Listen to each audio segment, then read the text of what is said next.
추운 아침입니다. 자, 오늘장 출근길 체크하는 호재기업 2월 17일 엠비엔골드 바꾸너 코너 시작하도록 하겠습니다. 앞서서 이제 뭐 소개 영상 나간 대로 스마트폰으로 샵 2034 누르시고 박근호라고 문자 보내시면은 MBN에서 제 채널 주소가 자동으로 문자가 전송이 되는데요. 채널에 들어와 계시면은 장후 공개방송 실시간으로 들으실 수 있습니다. 자, 첫 번째 종목 인터파크 한번 좀 보도록 하겠습니다. 자, 인터파크가 어떤 내용이 있는지 한번 보도록 하겠습니다. 타이틀은 인터파크 경쟁사 대비 여전히 저평가된 주가라고 나와 있는데요. 경쟁사라고 하면은 뭐 코스닥에 상장된 기업은 예스24 정도 들 수가 있겠네요. 자, 하나금융에서 나온 내용입니다. 인터파크는 여전히 상대적 절대적으로 저평가된 기업이라고 평가했다. 주가는 최근에 많이 올랐지만 경쟁사 대비 저평가 구간에 머물러 있다는 분석이다. 백신 접종이 가시화되면서 잠재적인 이연 수요가 대기하고 있고, 하나투어, 모두투어의 주가는 각각 2022년 영업이익 기준 20배, 18배 거래되고 있다. 뭐 아까 예스24 말씀드렸지만 하나투어, 모두투어 모두 인터파크와 마찬가지로 여행사 같이 하고 있는 기업들이죠. 여행사 대비해서 저평가다. 13배 거래 중이다. 단기적으로 주가가 많이 오른 것으로 보이지만 똑같은 업황에서 여전히 과도한 상대적 저평가 구간이라는 설명이다. 굉장히 뭐 주가가 낮다라는 것을 강조를 좀 많이 해놨네요. 기획사들의 공연이 계속 미뤄지면서 대손 상각이 쌓이고 있는데, 이는 재개 시 바로 환입되는 구조라면 콘서트만 가능하다면 큰 폭의 이익이 개선 가능하다. 아직은 아니지만 주식은 뭐 미래의 그런 가치를 현재가를 표현하는 거기 때문에 예스24나 뭐 하나투어, 모두투어 대비해서 저평가라는 내용이네요.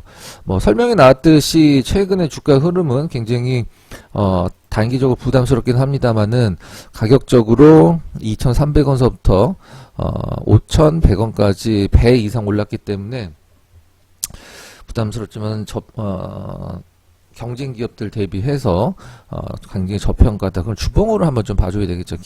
최근에 단기간으로 많이 오르긴 했습니다만은 길게 봤을 때는 물론 뭐 코로나 때문에 떨어졌다라기보다는 그 전서부터 계속적으로 하락 흐름을 보여주긴 했는데, 최근에 어떤 센티멘탈적인 부분보다는 펀더멘탈적인 부분으로 많이 좀 오르고 있습니다만 그래도 저평가다라는 내용이네요.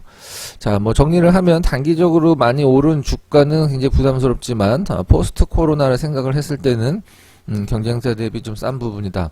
외국인들은 매도 중이지만 물량이 크진 않아 보이고요. 최근에 기관들이 샀다 팔다를 하는데 기관의 수급을 그대로 따라가는 듯한 느낌이네요. 기관 수급의 고점이 바로 인터파크의 고점인데, 오늘 기관 수급이 다시 들어온다라고 하면은 전고점 뭐 뚫는 것도 어려워 보이진 않습니다.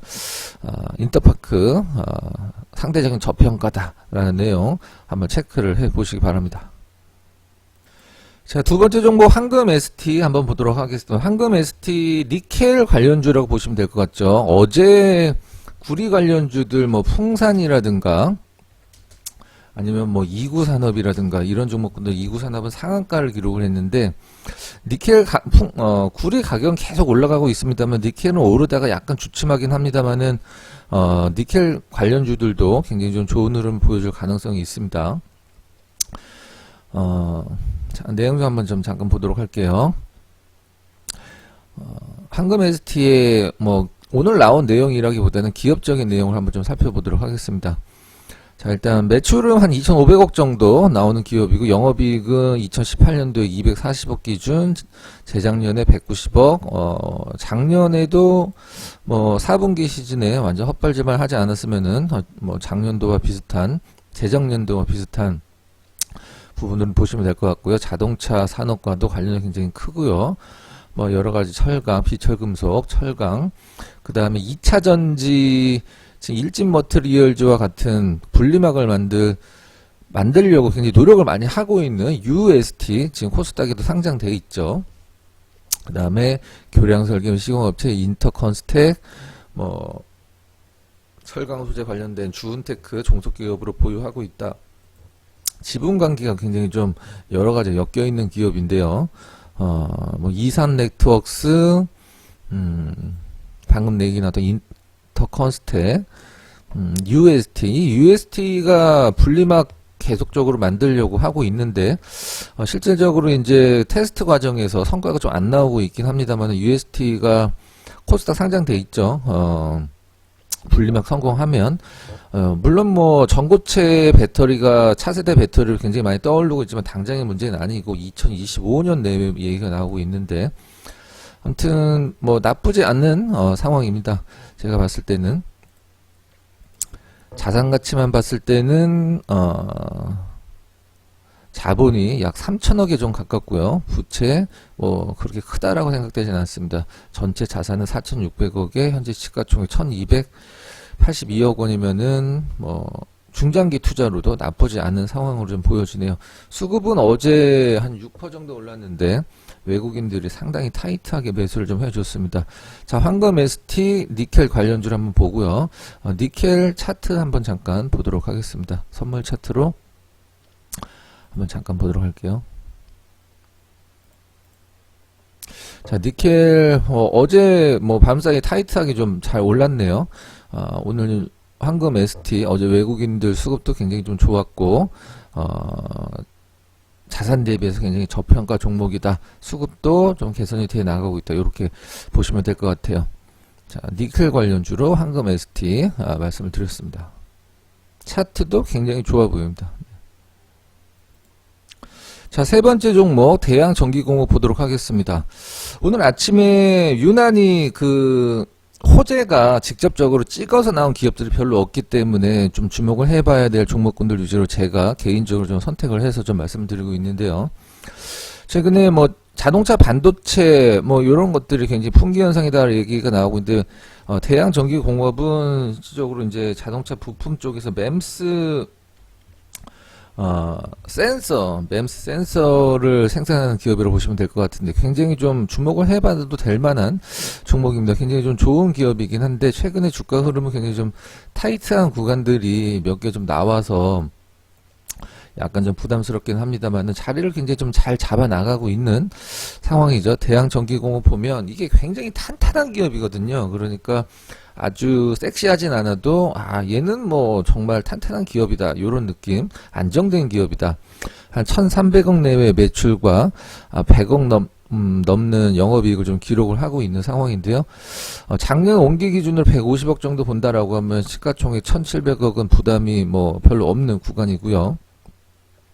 재무적으로도 자본이 2천억이 넘는 가운데에서 부채가 500억이면 뭐 거의 상당히 탄탄한 재무라고 보시면 될 것 같고요. 유보율이 4,000%가 넘는다라는 것은 유보율이 4,000%가 넘는 기업은 사실 뭐 우리나라 코스닥 중소형주들 중에 거의 없다라고 봐야 되겠죠. 뭐 무상증자도 언제든지 나와도 이상하지 않은 그런 상황이라고 좀 보여지네요. 최근에 2달 동안의 흐름은 박스권의 움직임인데 이 박스권의 움직임을 중요한 것은 저점을 좀 높이면서 이 박스권의 상단 돌파를 시도를 하고 있다는 점이 상당히 좀 좋아 보이네요. 대양전기공업 MEMS 필터라는 부분들이 시장에서 자동차와 관련돼서 굉장히 여러 가지 필터가 아니라 센서죠. 부각이 되고 있는 상황에서 좀 약간 뒷차를 타는 듯한 느낌이긴 하지만 대양전기공업 굉장히 안정적이고 굉장히 견실한 기업으로서 또 자본 대비 굉장히 저평가 구간으로서 앞으로 시장에서 관심을 받는다라고 하면은 지금 자동차 관련주들이 시장에서 좀 현대차, 기아차 좀 주춤하면서 큰 어떤 주가 흐름 보여주지 못하고 있는데 대양전기공업은 상당히 괜찮은 흐름을 보여줄 가능성이 높다라고 생각이 드네요. 자, 대양전기공업 관심 있게 좀 보시기 바랍니다. 자, 네 번째 종목 라온피플 보도록 하겠습니다. 실제적으로 오늘 아침에 호재 기업들이 별로 나오진 않고 있는데 뭐 뉴라든가 너무 뻔한 종목군들이 좀 많이 나오고 있어서 그런 종목군들을 좀 제끼도록 하고요. 라온피플 한번 보도록 하겠습니다. 라온피플 내용 한번 같이 보도록 할게요. 자, 타이틀은 AI 산업 확대에 따른 머신 비전 등 수혜가 기대가 된다. 메리츠에서 나왔고요. 인공지능 AI 산업의 확대에 따라 회사가 생산하고 있는 AI 솔루션, AI 카메라 모듈 검사기 등의 영역이 지속적으로 성장할 수 있을 것이라고 평가를 했다. 뭐 성장이라는 게 좀 중요하죠. 성장이라는 단어가 붙으면 이제 뭐 우리가 흔히 얘기하는 멀티플 굉장히 높게 주긴 하는데, 투자 의견과 목표 주가는 따로 제시하지 않았다. 뭐 이런 류의 어떤 코멘트들이 상당히 많이 나오는데, 목표 주가와 어떤 펄을 산정하기엔 지금 사실 주가가 너무 높다라는 뜻과 똑같죠. 보통 not rated라고 표현을 많이 하기도 하는데, AI 비전 전문 기업으로 소프트웨어와 하드웨어를 모두 자체 개발, 생산하고 있다. 매출의 50% 이상을 차지하고 있는 AI 머신 비전 솔루션은 기계의 시각과 판단 기능을 부여해 사람처럼 인지하고 판단할 수 있는 기능을 수행한다. 영상인식 알고리즘에 AI가 적용된 것으로 고성능 카메라와 이미지 처리 장치, AI 비전 소프트웨어 등으로 구성된다. 라운피플의 매출액은 360억, 영업이익은 90억 원으로 예상을 한다는 거죠. 작년에 적자였었죠. 매출 대비 전년 대비 매출은 130%, 영업이익은 흑자 전환한다는 예상이다.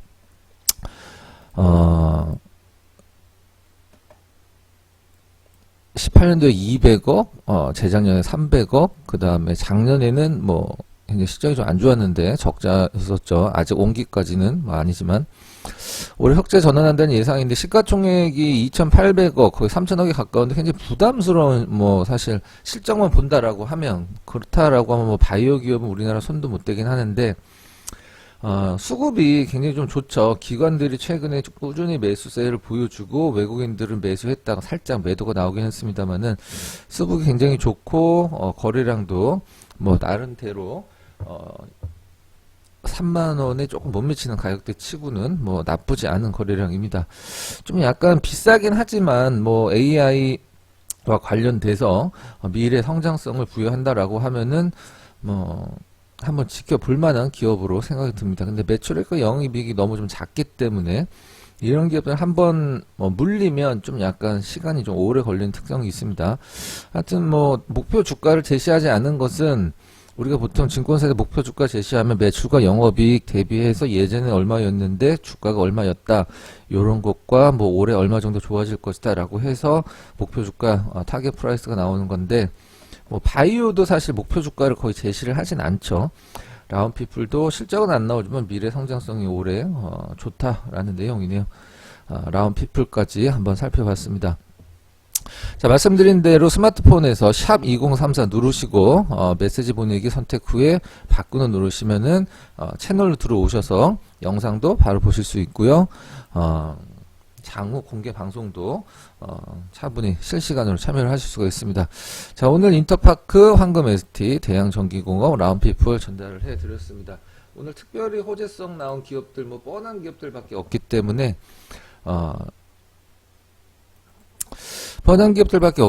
이 정도 전달해 드리고 한 종목 정도 더 보도록 할까요? 덴티스 한번 보도록 하겠습니다.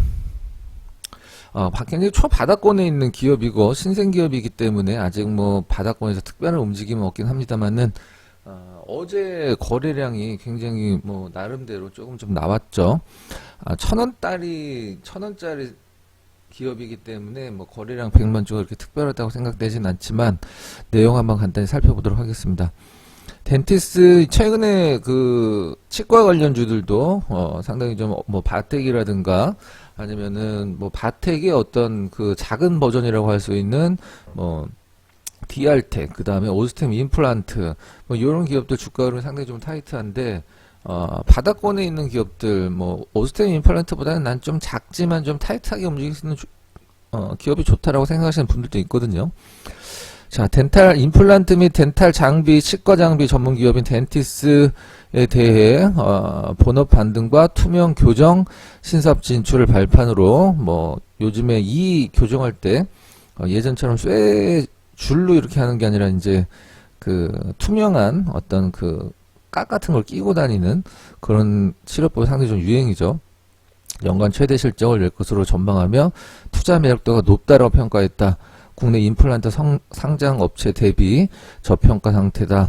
임플란트 시장은 굉장히 경쟁이 좀 치열하기도 한데,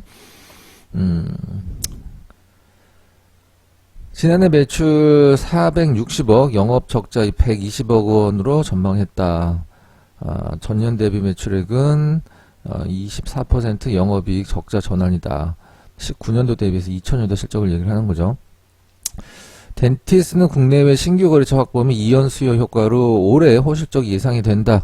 국내 신규 거래 병원 증가, 기존 병원의 점유율 증가로 올해 매출액 450억, 전년 대비 65% 증가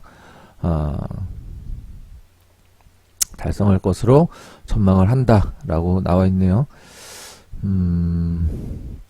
완연한 실적 턴어라운드가 예상되는 만큼 투자 매력도가 높다. 2020년도 저점을 기준으로 뭐 주가도 뭐 특별한 실적은 아니기 때문에 상당히 좀 바닥을 박박 기고 있는데, 이런 소형주들은 좀 이렇게 타이트하게 움직이는 뭐 그런 좀 맛이 좀 있죠. 작년 가을에 한번 시세 주고 그동안에 치과 관련주도 움직일 때 전혀 움직임이 좀 없었었는데, 그래서 뭐 개인적으로 차라리 사면은 오스템 임플란트를 사지 덴티스를 왜 사야 될까라는 생각은 들긴 합니다만은, 뭐 요런 기업들을 좋아하는 바닥권에서 내가 좀 약간 중장기로 들고 가겠다라고 생각하시는 분들도 있죠. 개인적으로는 뭐 임플란트 쪽 선택한다라고 하면은 요런 기업들도 한번 관심 있게 보시는 것도 나쁘진 않아 보입니다. 자, 인터파크, 황금ST, 대양전기공업, 라운피플, 덴티스까지 전달해 드렸습니다. 자, 올해 마지막 추이가 아닐까라는 생각이 좀 드는데, 여러분들 계좌에도 봄이 좀 왔으면 좋겠다는 생각입니다. 자, 오늘 파이팅 하시고요. 성공 투자 하시길 바랍니다. MBN골드 매니저 박근호, 저와 함께 할 수 있는 방법 소개시켜 드리도록 하겠습니다. 자, 화면 하단에 더보기 버튼 클릭하신 다음에 저와 함께 하고 계신 회원분들의 생생한 리얼 후기 한 번씩들 시간 나실 때 읽어보시고요. 카카오톡 채널로 들어오신다라고 하면은 장 끝난 후에 4시에 공개 방송 함께 하실 수 있습니다. 자, MBN골드 머니팩토리 제 페이지로 들어오시면 가입하기 버튼이 있고요.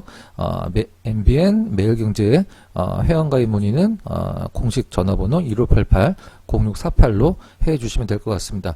자, 그럼 오늘 여러분들 하루 매매도 성공 투자 꼭 하시고요. 오늘 시청해주신 여러분께 감사 인사드리도록 하겠습니다. 오늘 영상 마치도록 하겠습니다.